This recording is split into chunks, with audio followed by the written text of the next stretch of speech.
मुझे ये बताओ, restoring force on a spring क्या होती है? एक स्प्रिंग है आपके पास जिसको आपने, आपका फेवरेट चीज़, हॉरिजॉन्टली लगाया हुआ है, ठीक है? इसके ऊपर आपने एक एम मास हैंग कर दिया और अभी आपका हॉरिजॉन्टली रखा हुआ है, फर्श पे आपने ऐसे रखा हुआ है, ठीक है? अब आपको बताना है कि आपने इसको डिस्प्लेस किया तो रिस्टोरिंग फोर्स कितनी आएगी। आपने सपोज एक्स डिस्टेंस डिस्प्लेस कर दिया इसको। If the spring mass system is displaced by distance X, what is the value of force? Restoring force कितनी लगेगी? हाँ, F is equals to minus K X. Good. So restoring force कितनी आ गई आपकी? माइनस के एक्स, ठीक है? अब यहीं से हमारा आंसर आ चुका है। Now I have this solution कि मैं फोर्स होगी, अगर रिस्टोरिंग फोर्स है तो क्या मैं इसको ये लिख सकता हूँ, this is equals to M A, Newton second law, F is equals to M A, है ना? और इस ए को मैं क्या लिख दूं, can I say D two X by D T square?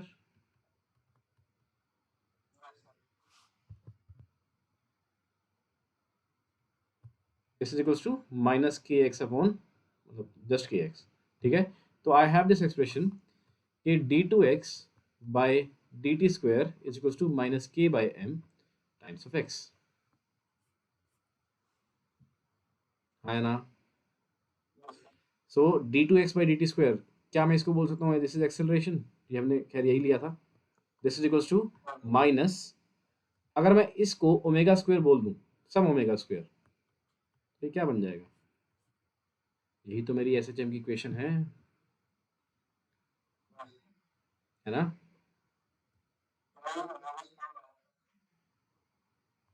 उस पर भी आते हैं।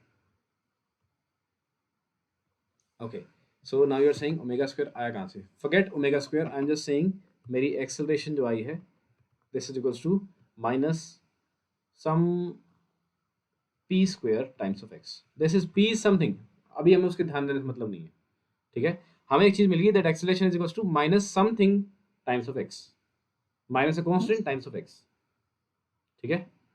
ये जो है मेरी सोल्यूशन, ये जो मेरा वैल्यू आई है, दिस इज अ सॉल्यूशन और this is the equation of SHM. हमें इसका सॉल्यूशन निकालना है, मतलब हमें इस इक्वेशन का सॉल्यूशन निकालना है। अब इसको सोचो उस तरीके से कि यार आपको एक ऐसी इक्वेशन दे रखी है कि I have D two X by D T square is equals to minus is proportional to minus X, इतना ही समझ लो बस। यही तो है एक्सप्रेशन मेरे पास, D two X by D T square is equals to minus is proportional to minus X, ठीक है? आप एक ऐसा नंबर ढूंढना है आपको जिसको दो बार डिफरेंशिएट करके वो आप ही बन जाओ with a negative sign. Find out any expression, any variable, any function जो ये प्रॉपर्टी शो करे।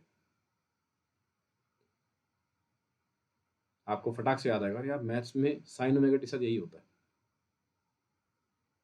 साइन का कोस, कोस का माइनस साइन, आ गया माइनस साइन।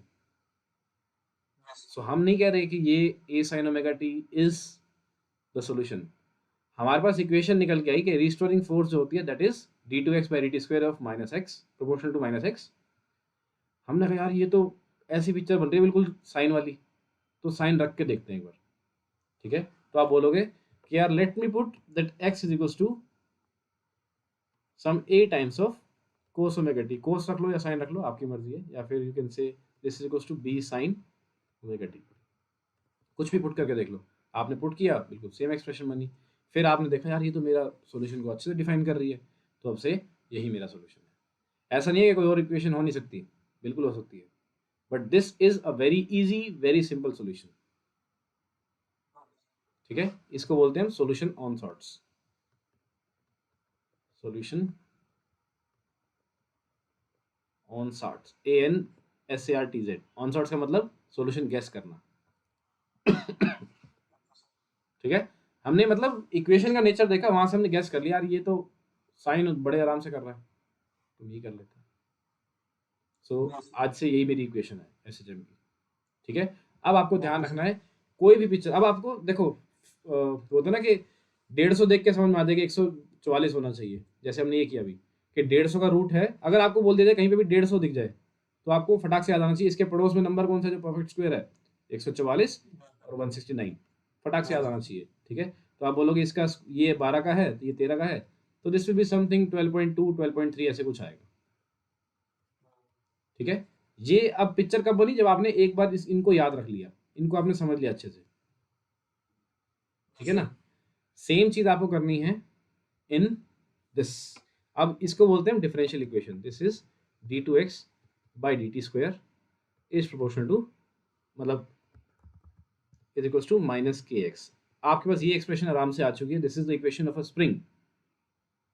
ठीक है, एक स्प्रिंग मास सिस्टम की इक्वेशन है। तो अब आप बोलोगे भाई यार इस के को हटाओ, अभी भूल जाओ। सो हमारे पास सोल्यूशन इक्वेशन है d2x by dt square is proportional to minus of X. क्या करूँ इसका सोल्यूशन? मुझे पिक्चर तो ऐसी लग रही है कि वही चीज़ कि इसका डबल डिफरेंशिएशन इसी के प्रोपोर्शनल है, तो ऐसा साइन में तो आता है। ठीक है, अब आप कहो कि क्या e की पावर x में नहीं आ पाएगा? बिल्कुल आएगा। ठीक है, बट थोड़ा एक्सप्रेशन थोड़ा और मॉडिफाई करना पड़ेगा, t की पावर समथिंग कुछ और करके। बट हाँ, क्या ये आप बिल्कुल सेम ऐसा नहीं ला सकते? ला सकते हो, वो भी सोल्यूशन बन जाएगा। That might also explain S. ठीक है, और हो भी सकता है, मतलब e की power iota theta, De Moivre's theorem क्या होता है? This is cos theta plus iota sine theta. ये भी तो आपका वही सॉल्यूशन है। This is also equation of SHM। Can can't you say y is equals to a e raise to the power iota theta one, theta one की जगह मतलब e raise to the power iota omega T. क्या ये नहीं कह सकता मैं? बिल्कुल कह सकता हूँ। This is also solution of SHM, लेकिन थोड़ी टेढ़ी पड़ जाती है। सो इट्स बेटर आसान चीज लिख ले पहले।